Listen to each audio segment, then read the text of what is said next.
It's 11:01. Time to get on the run. Good morning, everybody. My gosh, great glittering galaxies. It's starting to be kind of an amazing grace kind of a morning. When we did our prayers in here, that was we do every in the oneness room we call it. The practitioners and the ministers, we gather together and we put the morning into prayer. And we talked about this idea of grace. We've been told that only God can grant grace, but something has happened in the human race. Humans have this gift to be able to bless. So every morning, when you get up, just bless. And that's what we do in that oneness room. We bless the whole day, everyone that's going to be here. So we're glad you're here. Glad you're here. My name's Reverend Don Kerr. Most of you know who I am. I'm a friend of Woodland Chapel, have been for quite some time. I'm here to join the rest of our ministry team and help you enjoy a lovely, lovely day. And Willie's back. Yes. Great. And there are those visiting us for the very first time. We know a couple back here is visiting us for the very first time. Anyone else for the first time? How about the 100th time? Have you kept track? Oh, okay. In the little packet that you got, yes, there's a little paper in there. After the program, the morning, come look me up or one of our ministers, Reverend Julie, and we'd like to talk to you about this. We have a gift for you. Okay, so look us up. We'll talk to you. Before we get into the joy of lending our voices in song with Willie and have this amazing message coming on with Reverend Julie. Actually, it's an extension of kind of her last message from last week, if you were here. If you have had that treat, this will continue on. Just hang on. Don't leave the building. Okay. But before we we got a few important announcements. And you know what? I don't have a program. I've been giving mine away. Look at, boy, here we jump at 1, 2, 3, 4. I can take one at a time. Okay. On these announcements, the first one, of course, is about next week. We're going to be looking at and discussing the topic of grief and joy. Grief and joy. How do they go together? How do you balance that? That's what we're going to talk about. And that'll be Reverend Don Kerr. That's myself. So be there, be square. Okay. And also, today, you know what today is? Hallelujah. Potluck day. If you didn't bring anything, don't feel bad about it. We're not going to even notice because we got plenty of food. So come on down and just enjoy yourselves. So potluck day, that's right. There's a new class that's going to be rescheduled. So just stay tuned on this class that we're talking about. We've been talking with Reverend Julie and Reverend Moore and myself, working something else on that. We are not going to cancel, but we're going to reschedule that. So we'll talk to you about that later. And our next Soup for the Soul fundraiser, you guys know what I'm talking about there? Isn't that a great thing to do? Just come down, have some soup, and put a $100 bill in the pot there, something like that, It's all on really donation or blessing or whatever you want to call it, love offering. But don't put in less than, $100 would be good, but maybe $3 too. Anything else on that, Satya? Yeah, the sign-up sheet is downstairs today. Oh, yeah. And it's looking really bare. Uh-oh. I can invent a soup recipe on the spot and slap it in there. Yeah, we want you to bring soup. Nothing there. John's wonderful homemade bread will be on tap. John brings bread. For setup and cleanup, and we need more soup, and we need more bread. So anyone who feels inspired, whip out that box of Bisquick and knock yourself out. Very well said. Very well said. We like soup makers. I make soup around our house, and Phyllis will eat it sometimes. Works out pretty good. Actually, I do pretty good. I take everything out of the refrigerator that's been there for a week, and it doesn't have mold on it. Put it in the pot. And better than bouillon. You know what I'm talking about? Little jar. Good stuff, isn't it? Yeah. Okay. Okay, what else is going on before we figure out what else is going on? You know, I think we ought to sing a congregational song. What do you say? We can join Willie, and it's in the program. Have one of these.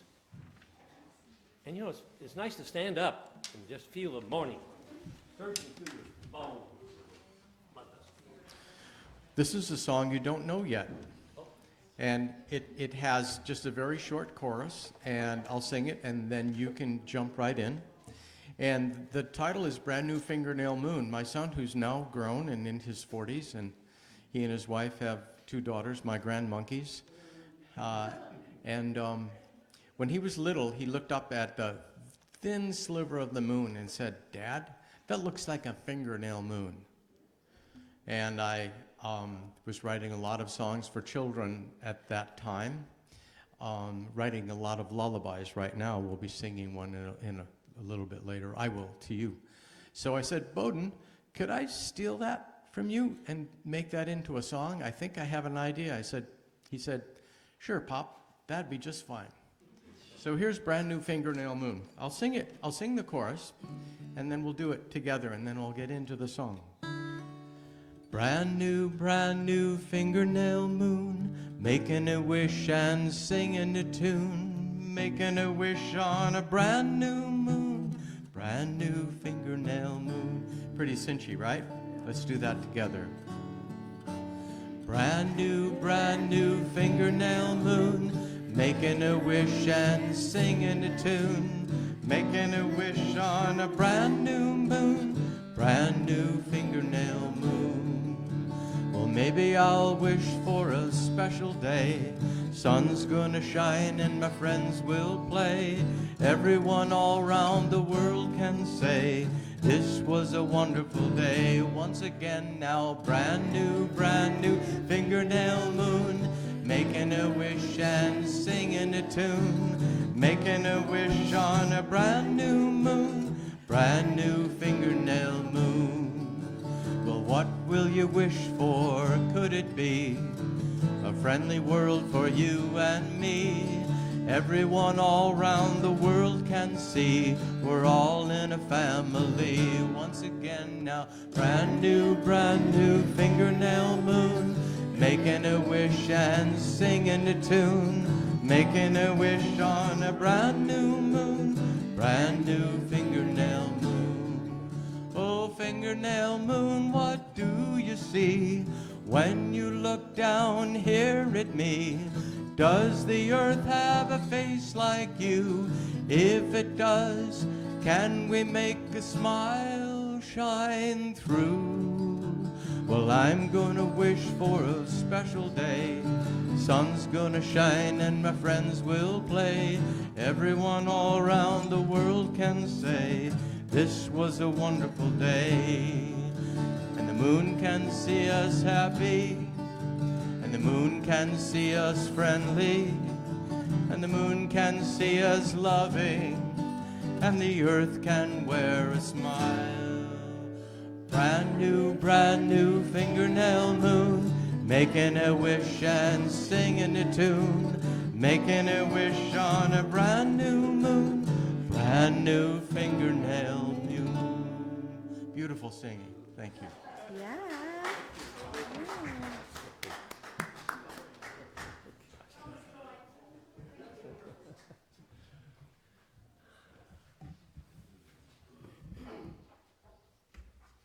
We're going to have a praying now, aren't we? Yes, let's do that. I thought you were going to say something. That's quite all right. We're just waiting. Waiting for the blessing. Good morning. Let's just get comfortable and just know in our hearts that we are an expression of this beautiful, perfect universe.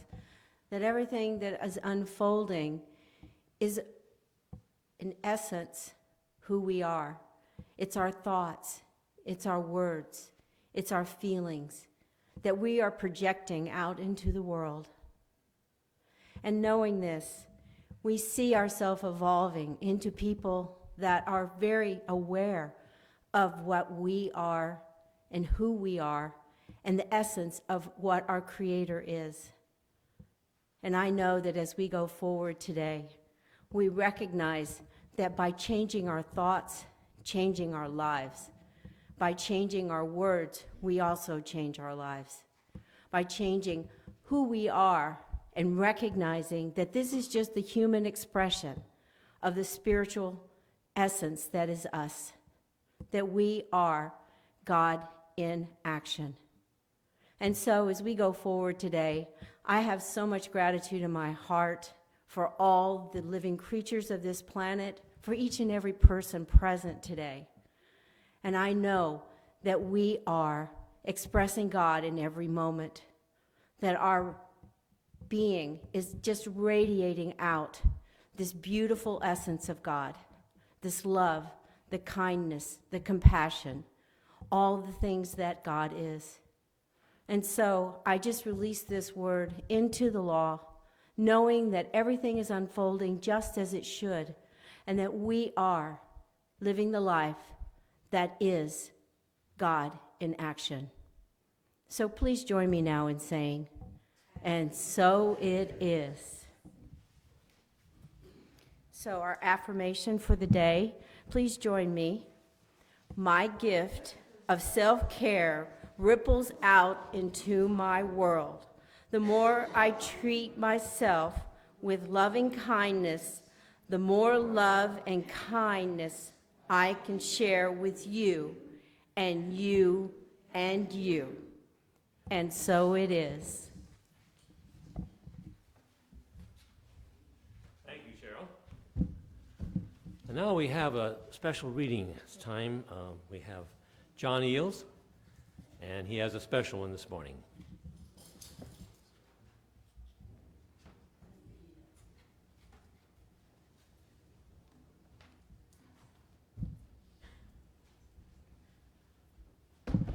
Good Sunday morning, good June, good summer. The title of today's piece is What You Believe. And a lady named Erica Luckett said this in her book called Kindness. I believe in kindness. I believe in simple things. I believe in the preciousness of all beings. I believe in tomorrow, despite the troubles we face, because I believe in the human race. And the author of today's piece says, when I began understanding the power of my mind and my thinking patterns, I paid closer attention and I started eliminating the sad songs I repeatedly sang and replaced them with songs that expressed hope and possibility. We all have a soundtrack in our minds, full of expressions, catchy phrases, ideas, and beliefs. We are taught what to believe about money, success, goodness, evil, right and wrong, and most significantly, what to believe about ourselves. My upbringing taught me more about what not to do than what to be. Don't be greedy. Don't be conceited. Don't be lazy, mean, or too smart for your britches. It took a long time to learn to believe in my inherent worth and goodness. When I knew and truly accepted that I was made of divine substance and emanated as a unique expression of a design idea, I felt a quickening in my heart that was never there before and which has never left me. I remember the day after I left my corporate work. I wasn't sure how I would define myself and how I would be recognized without my business card and my title. I placed my hand on a tree near a creek where I walked, and I heard these words, I recognize you. A sense of peace descended, and I learned to embrace something greater. I began to grow in belief and in knowing my immersion in the infinite mind. And I continue to believe in unlimited good. I feel it pressing itself against me, inviting us to greater now. What are you believing about yourself? Tenderly explore, inquire, and let your knowing unfold. And of course, we have a bonus affirmation today, and that is, I am willing to take inventory of my beliefs, and I release anything that no longer serves the highest good for myself and others.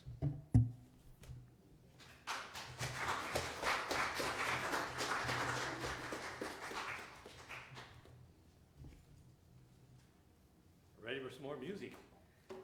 Thank you, John.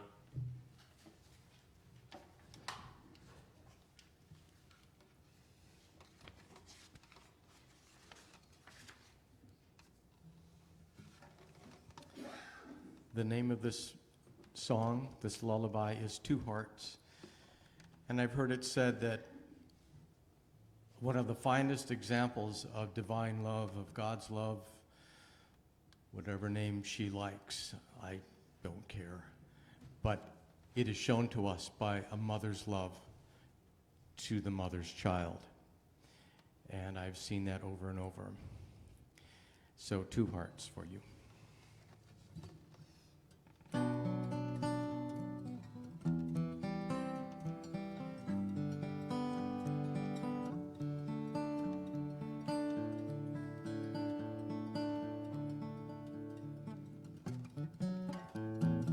If you ever feel lost, don't cry, don't cry. I will lead you back home. Yes, I will. Yes, I will.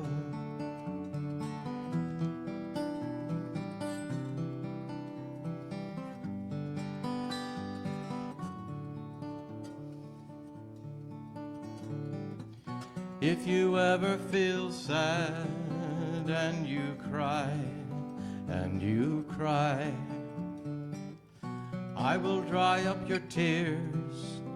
Yes, I will. Yes, I will.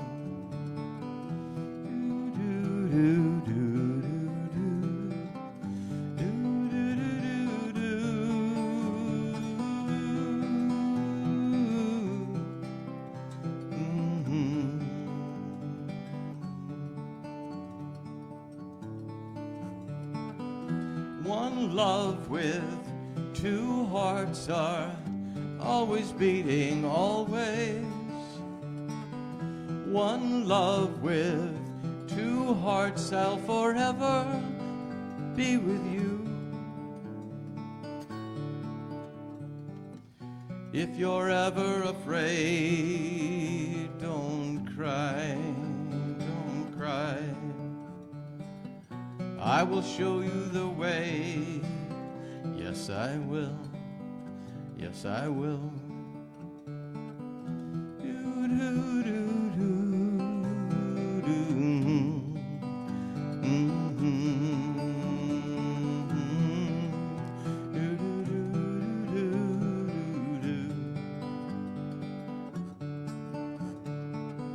One love with two hearts are always beating, always. One love with two hearts, I'll forever be with you.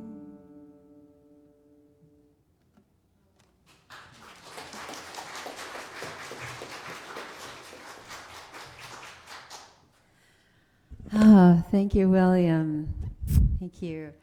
So, good morning. Did y'all ever get like lost a week or gained a week and not quite sure where you are? So this morning I thought, well, I better make sure that I honor all the fathers today. And and then I ran up to where my husband was and I said, Happy Father's Day. He said, I didn't know it was Father's Day. And I was like, well, that's because it's not. So, anyway, I hope we're going to do better from now on. Last week I prepared for potluck, so can't get any worse. So, it's good to be here this morning with you guys. It's always so good to be here. And so and I look at that as letting our light shine, to be who we are born to be. And Ernest Holmes said this about this. He said, we are born to be happy, to be abundantly supplied with every good, to have fun in living, to consciously unite with the divine power that is around us and everywhere. Now, I think if you're part of this movement, Centers for Spiritual Living, the New Thought movement, and other types of churches, the idea that we are born to be happy and to be abundantly supplied, that this is not a place meant for suffering and lack and all of that, sometimes came as a new idea. Is there anyone that it just came as a new idea at one time? Yeah, because the messages we get, those are not always the messages we get. And yes, and we are a movement that is built on positive thinking. And really the whole positive thinking moving in other traditions came out of the 19th century New Thought movement. And it's a wonderful thing, and it's absolutely accurate, and it's on target. And we do see the shiny in all things because we know it is there. But one of the things that we are beginning to work with in our movement and acknowledge are the things that dim the light a bit. And there certainly is pain and sadness and disappointment in this world, and to deny that that is true is to just not be looking at reality in this face. But the journey is not to avoid those things. Not to avoid those things. We cannot really do that. But to somehow integrate them into our lives so that our lives become this gift of beauty and richness. Does that make sense? It's like a tapestry. If you see these beautiful tapestries, there's all sorts of different shades and colors to make this beautiful picture. And I think our life is like a tapestry that we weave all the threads that come our way into it, so that at the end we have something really beautiful, this beautiful gift. And that means that we weave everything into it, so that it's not just a plain blank canvas. Although I have to tell you, I have been to some art galleries. Can I digress a little bit? I shouldn't do this. I know I shouldn't do this. But just went to an art gallery, and I swear to God, there was an orange picture. It was just orange. And I love the color orange. And it sold for several $1 million. No kidding. Like multi-million dollars. And I thought, anything that I can do should not be hanging into a gallery. But anyway, so thank you for bearing with me, or maybe you'll complain about me afterwards. But okay. So on the way to living out loud, we have looked during this year at those things that dim our light. Let our light so shine. But there are things in our lives that dim our light, aren't there? We've looked at shame, and we've looked at our shadow parts. We've looked at our beliefs about ourselves that don't facilitate what we want to be. And we've looked at those messages about ourselves, as John was talking about, those messages about ourselves that we've accepted and told ourselves that perhaps don't serve our highest good and our joy and our successes in life. Because, all that we believe is reflected back to us. It's like a mirror. And so what is it that we want for that reflection, really? What is it that we want to show up in the design of that tapestry of our life?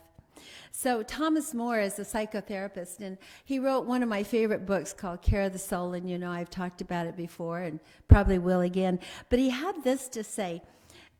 He said, if we do not claim the soul's power, to claim it on our own behalf, we become its victims. We suffer our emotions rather than having them work for us. We hold thoughts and passions inward, disconnecting from life. And then they stir up trouble within, making us feel profoundly unsettled, or it seems turning it into illness. Those things that we hold in, you know what I'm talking about, can even turn them into illnesses. If violence is the repressed life force showing itself symptomatically, then the cure for violence is care of the soul, or self-care, what we're talking about today.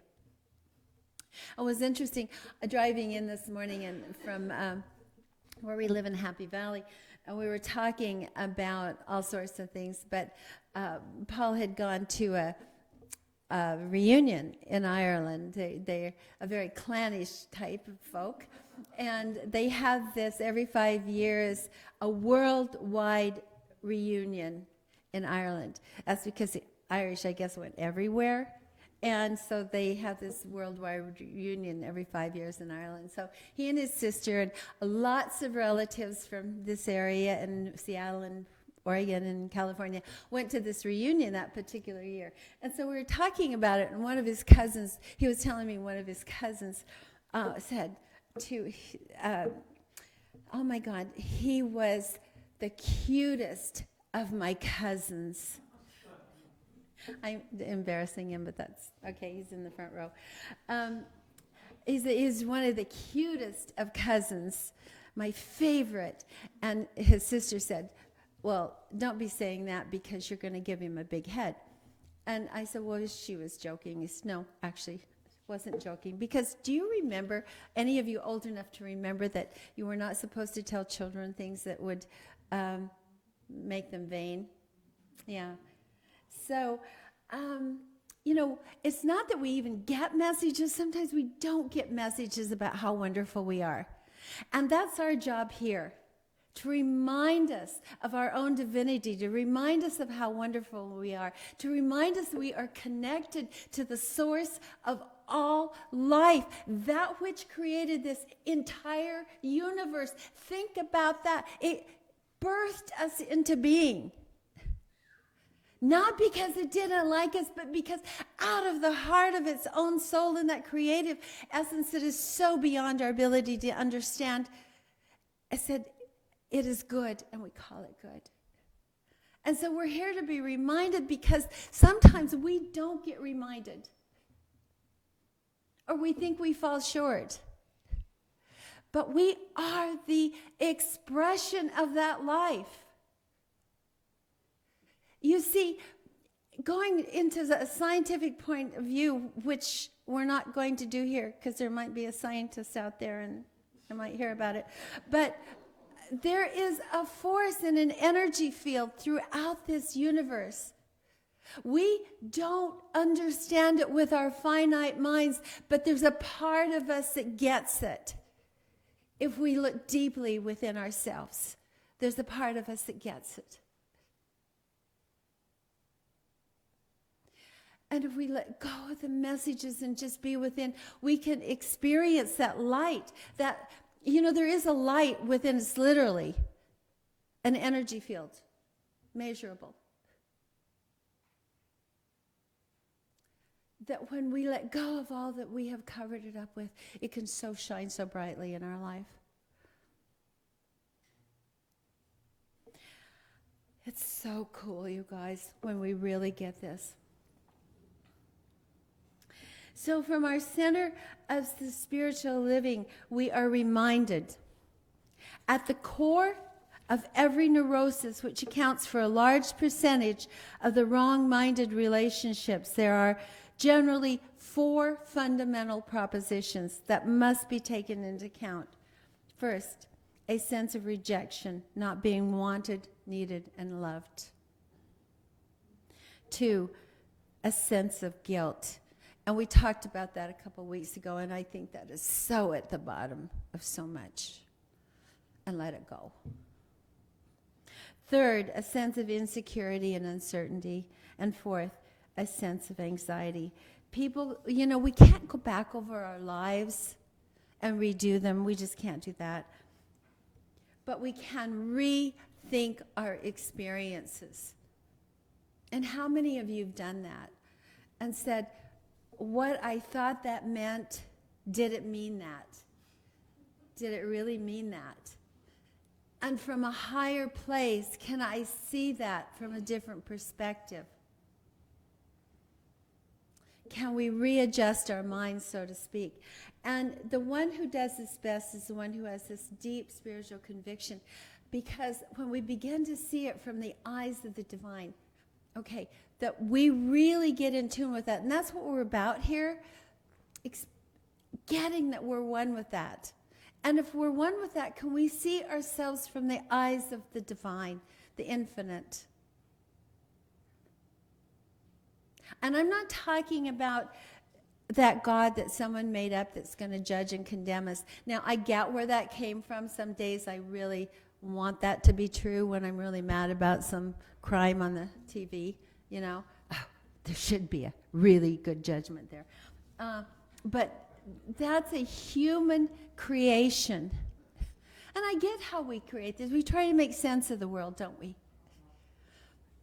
But when we allow ourselves to really get into that, to experience it, to be in a meditative place or whatever it is, to look out when we walk out today, perhaps in the meditation garden, and we look at the water and the trees and this beauty, and we can connect on a different way and begin to see things different. And the more we practice seeing things different, the more that's going to show up in our lives. We can re-understand. We can understand differently. And so, even when people use, because that term, shine our lights, when people had lanterns and lights and candles, even the lanterns, and I remember my grandmother had one because the power would go out frequently. The wick had to be trimmed, and the glass had to be cleaned. It would get all sooty, and it had to be refilled. So for the light to shine, it has to be tended and cared for. And we have to learn to tend and care for ourselves.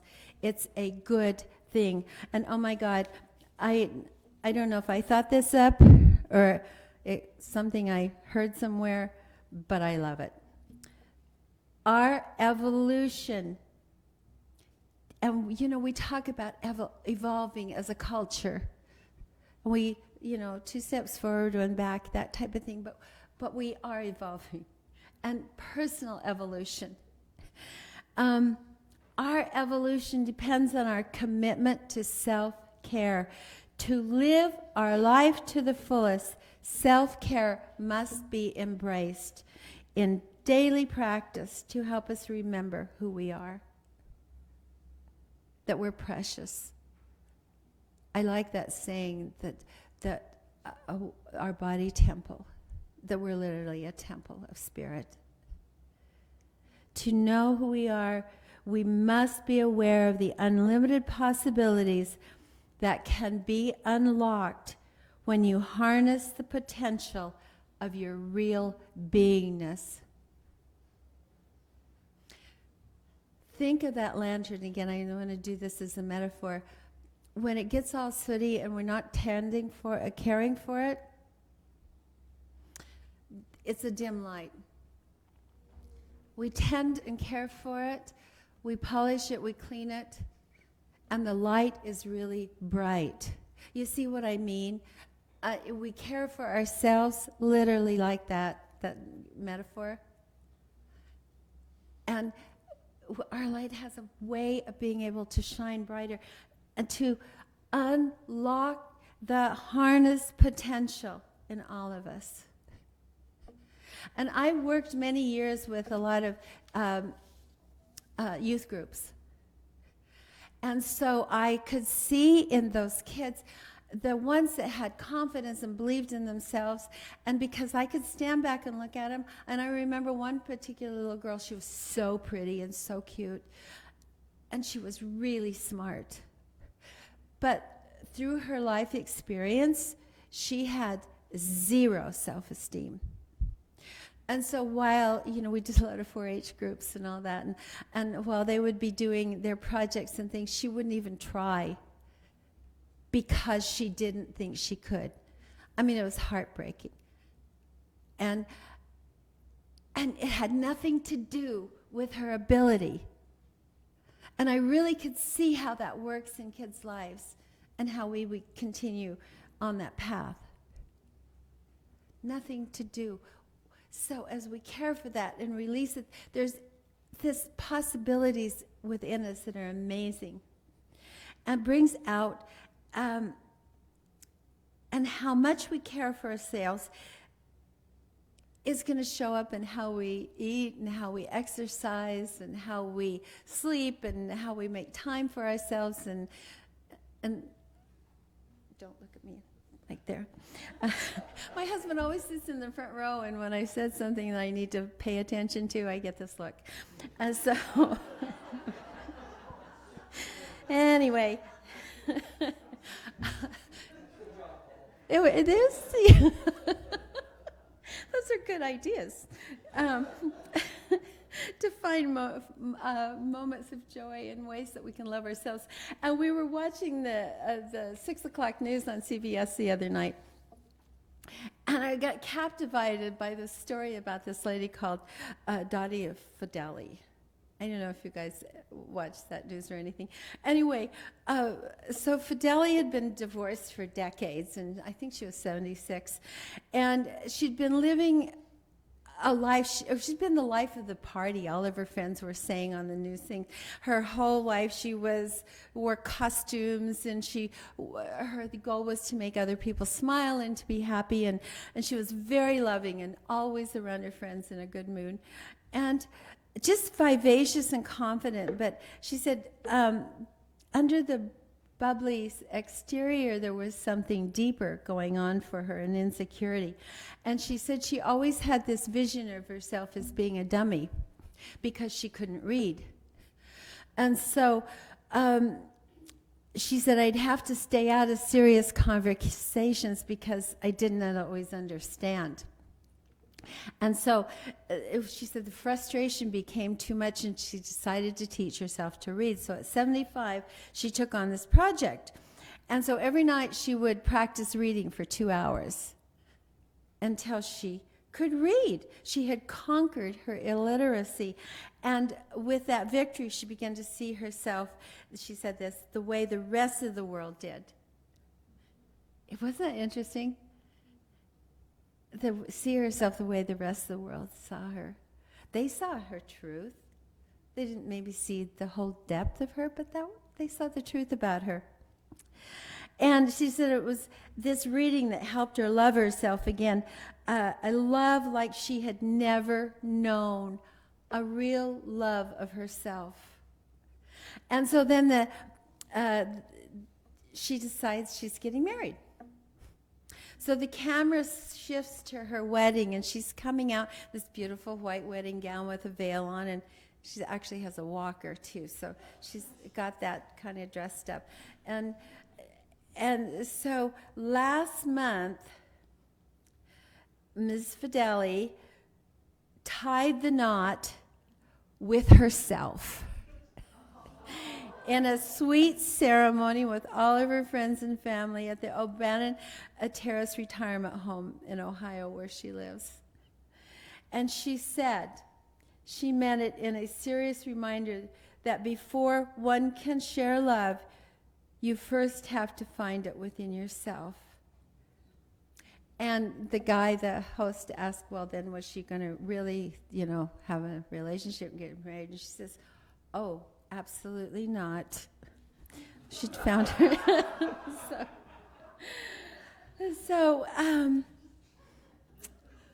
let us just take a moment here and quietly affirm as I read these affirmations. You can close your eyes or not, but just affirm as I say this. My body is the temple of the living God, and I believe in the ability and willingness of spirit to sustain its own creation. I believe that every organ, function of my physical body is animated by the living spirit within me. And I have complete confidence in this spirit. I know that I am loved by this spirit and needed. There is no condemnation, no judgment, and no fear in me.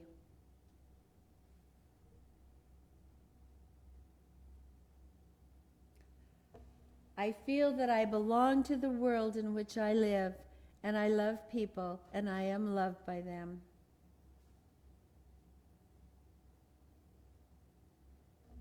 I feel that my whole being is renewed, invigorated, and made alive.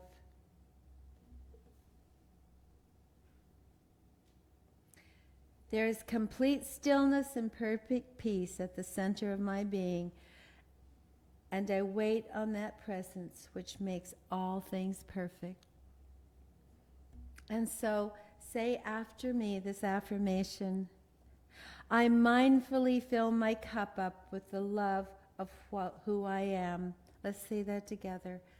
I mindfully fill my cup up with the love of who I am. And so it is. Namaste.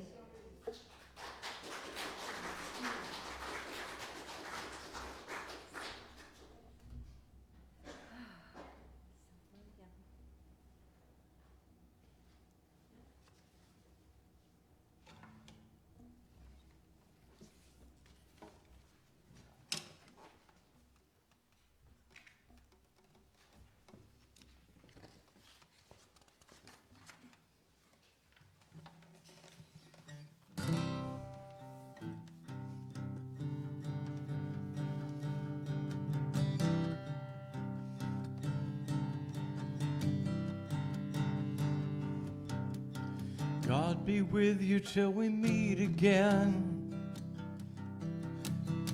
May God's loving guide uphold you, and God's open arms enfold you. God be with you till we meet again. God be with you till we meet again.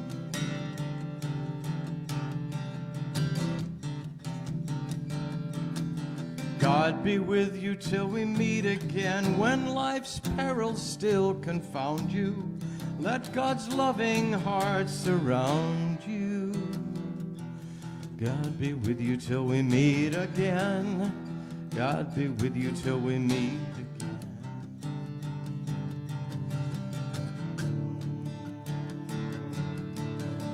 God be with you till we meet again. Let compassion grow inside you. Rise above the things that blind you. God be with you till we meet again. God be with you till we meet again. God be with you till we meet again.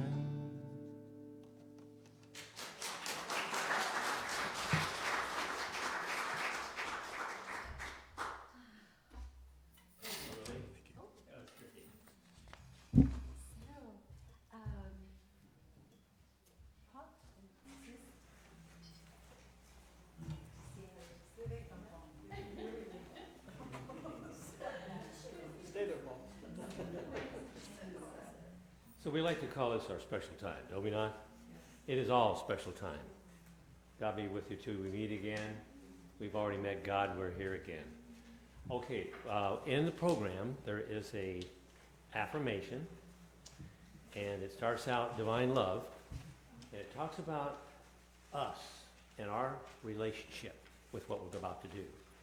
So let's just repeat this, starting out by saying, divine love as me blesses and multiplies all that I am, all that I have, all that I circulate. And so it is.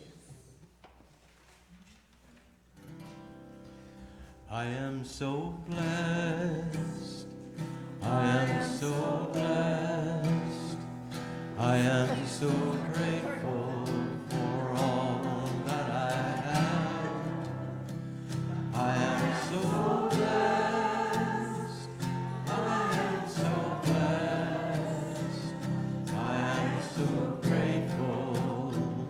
I am so blessed.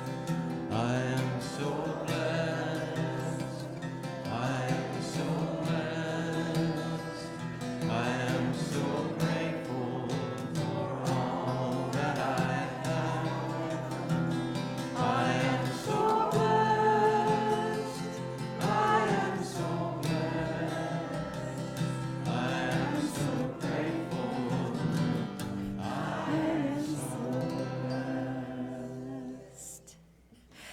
And I just want to be so grateful because, you know, we know that there is power in our words and there's power in blessing. And so my word of blessing goes out to each one of you, and sharing your presence, sharing your love, sharing your gifts of financial support.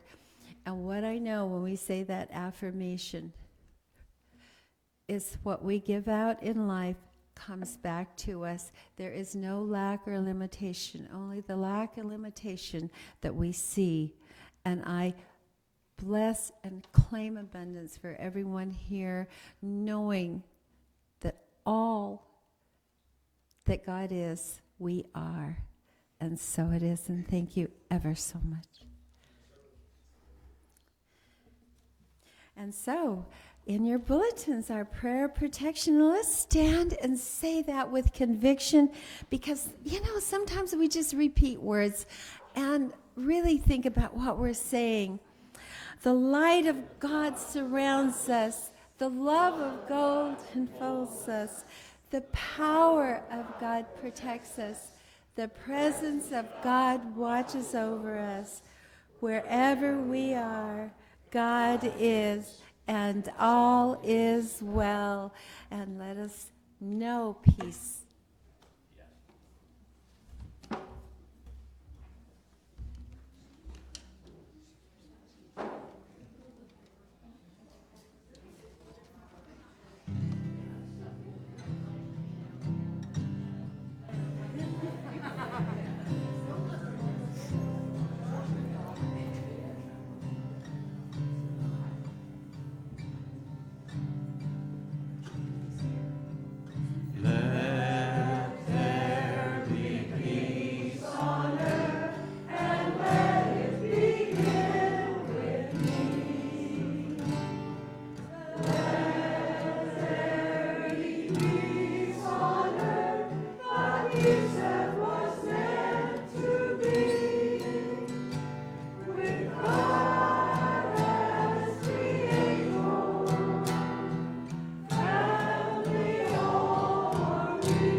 Oh, my water bottle's in your way. I'm sorry.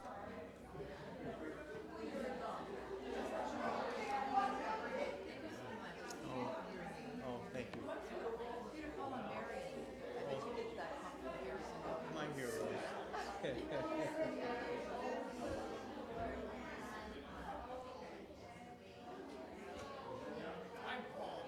Hi, Paul. Probably Nice meeting figured you. out Yeah. I'm Mr. Julian. Yeah. But it was funny is because Julie's saying this, not me. She said, God, I'm talking to Willie and he's been in all these places. I never met him. Yeah, we're really good. Really enjoy it. Oh, thank you so much. So really is a great addition. Obviously, you're well thought of here. Everybody seems to want to say, come bring him back. Oh, well, that's wonderful. It's a wonderful group of people, and I love the building. Yeah, you know, yes, it is. And it's history. Yeah. Well, thank you. Where do you live? Well, Multnomah Village in Portland. Moved there last summer from Chicago. I can't help but ask, what's